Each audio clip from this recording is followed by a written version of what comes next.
दोस्तों चैप्टर 1 में हमने पहली बार यह सवाल पूछा था जो हजारों सालों से इंसान पूछता आया है कि क्या गॉड सच में मौजूद है या यह इंसान के मन की रचना है। हमने देखा कि हर सभ्यता, हर संस्कृति और हर युग में इंसान ने किसी अदृश्य शक्ति को महसूस किया।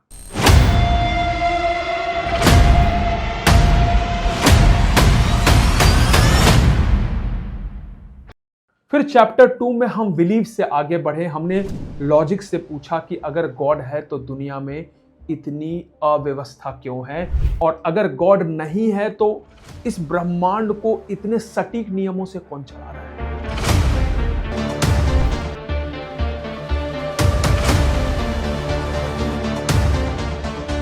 और अब हम उस जगह पर पहुंचे जहां विज्ञान ने नियम समझाए, लेकिन नियमों के पीछे का कारण अभी भी अनसुलझा रह गया। और अब चैप्टर 3 में हम उस सवाल को एक नई दिशा दे रहे हैं। अब सवाल यह नहीं है कि गॉड बाहर है या नहीं, अब सवाल यह है कि जिसे हम गॉड कहते हैं क्या उसका संबंध हमारी चेतना से है क्या।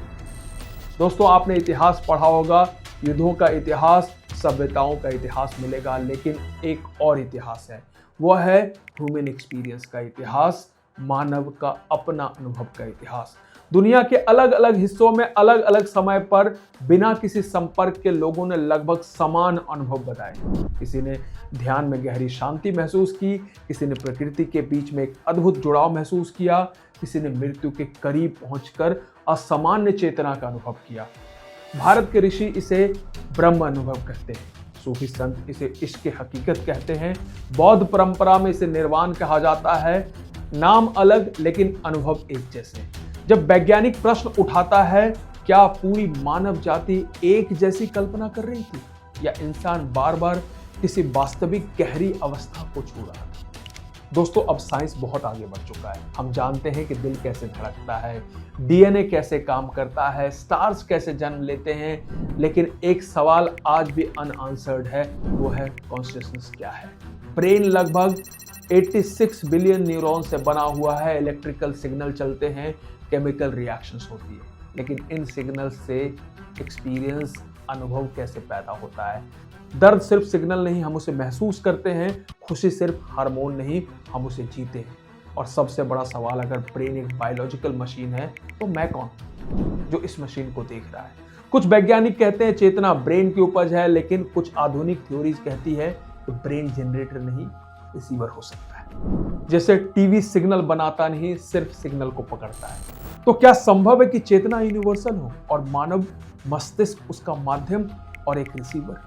यहां कहानी बेहद रोचक हो जाती है दोस्तों। प्राचीन उपनिषद कहते हैं कि संपूर्ण अस्तित्व चेतना से उत्पन्न हुआ है, और आज क्वांटम फिजिक्स बताती है कि ऑब्जर्वर मेजरमेंट को प्रभावित करता है। न्यूरोसाइंस पूछ रहा है कि क्या रियलिटी परसेप्शन पर निर्भर हो सकती है। धर्म कहता है दृष्टि बदलो संसार बदल जाएगा, साइंस कह रहा है परसेप्शन रियलिटी को शेप करता है। और सवाल टकराव का नहीं रहा, अब सवाल रहा कि क्या धर्म और विज्ञान दोनों अलग रास्तों पर एक ही सत्य को ढूंढ रहे हैं या एक ही सत्य के करीब है। दोस्तों हमने हमेशा गॉड को खोजा आसमान में, मंदिरों में, मूर्तियों में, लेकिन शायद समस्या खोज की दिशा में थी। हम गॉड को ऑब्जेक्ट की तरह ढूंढ रहे थे, लेकिन कुछ चीजें ऑब्जेक्ट नहीं होती। समय दिखाई नहीं देता फिर भी सब कंट्रोल करता है, चेतना दिखाई नहीं देती फिर भी हर एक्सपीरियंस उसी से संभव है। तो क्या गॉड भी कोई देखने की चीज नहीं है, बल्कि अनुभव करने की अवस्था हो सकती है। शायद गॉड कोई व्यक्ति नहीं, बल्कि अवेयरनेस का हाईएस्ट लेवल हो सकता है। अब एक कठिन लेकिन ईमानदार बात, हो सकता है गॉड इंसान की मानसिक रचना हो, लेकिन यह भी संभव है कि इंसान अभी समझने के उस स्तर तक नहीं पहुंचा हो। याद रखिए, कभी बिजली चमत्कार लगती थी, कभी रोग देवी दंड माने जाते थे, आज वही विज्ञान है, इसलिए संभव है आज का मिस्ट्री कल की अंडरस्टैंडिंग बने। तो दोस्तों अब यात्रा यहां पहुंचती है जहां हमने चैप्टर 1 से शुरुआत किया था। हमने सवाल पूछा था कि गॉड है या नहीं। चैप्टर 2 में हमने नियम समझाए और चैप्टर 3 में दिशा बदली। शायद गॉड का सवाल ब्रह्मांड से ज्यादा चेतना का सवाल है।